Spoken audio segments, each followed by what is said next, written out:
If Africa Ordinana makes you rich automatically, many of us would have been bigger than Dangote. But as a spiritualist, as a dibia, your blessing comes bit by bit. I'm making this video for the new ones that are coming into African spirituality, the ones that are coming back to their roots. Please understand that Ordinana is not a guarantee that you'll be wealthy. Ordinana is a way of life.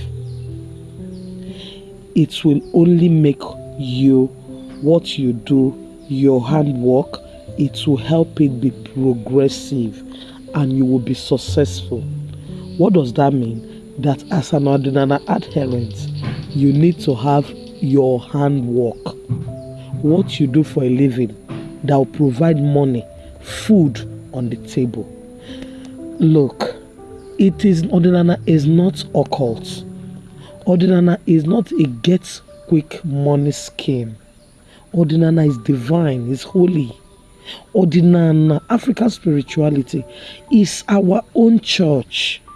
The way we are part of communicating with the Almighty Chukwu Okike Abiyama and other forces. That is what Ordinana is.